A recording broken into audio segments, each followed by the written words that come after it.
हरे कृष्णा, राधे राधे साथियों मेरे लड्डुआ और कन्हैया को राधे राधे बोलिए।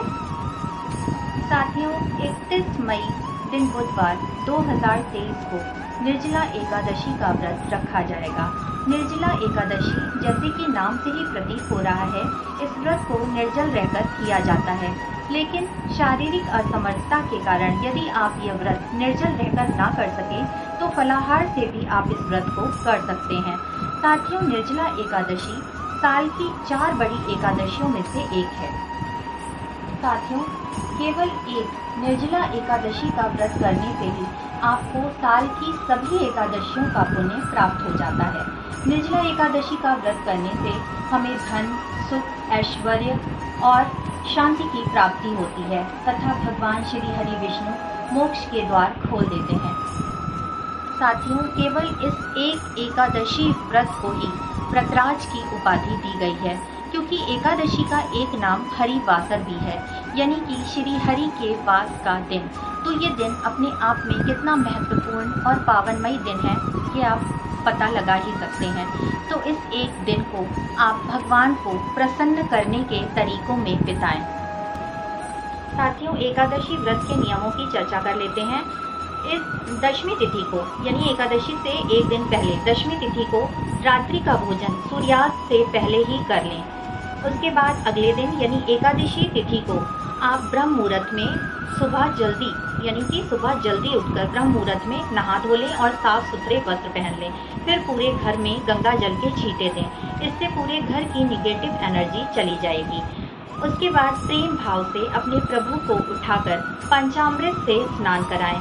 उनको पीले वस्त्र धारण कराएं। प्रभु को पीले रंग के वस्त्र पहनना बहुत पसंद है, तो हो सके तो उनको पीले वस्त्र धारण कराएं और भव्य श्रृंगार धारण कराएं। फिर पूजा में आपको प्रभु को तुलसी दल, फल, धूप, दीप व सुगंधित पदार्थ अर्पित करें। उसके बाद एकादशी व्रत कथा अवश्य पढ़ें या सुनें। एकादशी व्रत कथा का लिंक आपको मेरे डिस्क्रिप्शन बॉक्स में मिल जाएगा और पूजा का शुभ मुहूर्त मेरे स्क्रीन पर फ्लैश हो रहा है।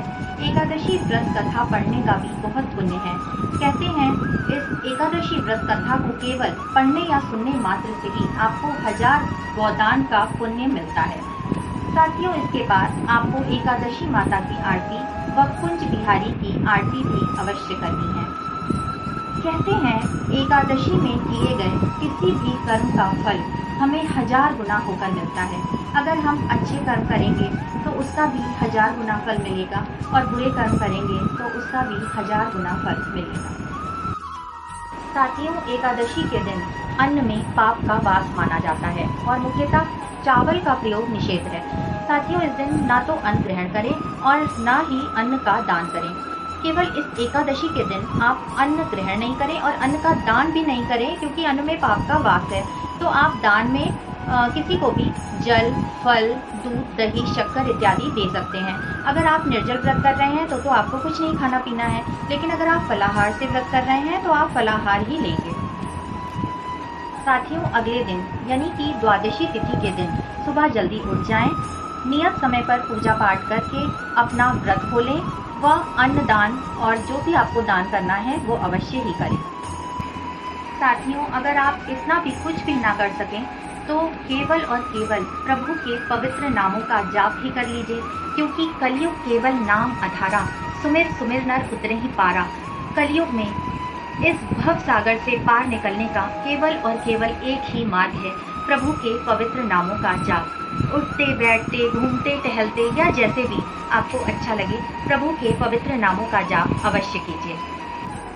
साथियों हम यहाँ का बैंक बैलेंस बढ़ाने पर तो विचार करते हैं और पूरा समय उसी में लगाते हैं, सांसारिक जिम्मेदारियाँ भी हैं, लेकिन जब हम यहाँ से सब कुछ छोड़कर जाएंगे परलोक में, वहाँ के बैंक बैलेंस को बढ़ाने पर कब सोचेंगे।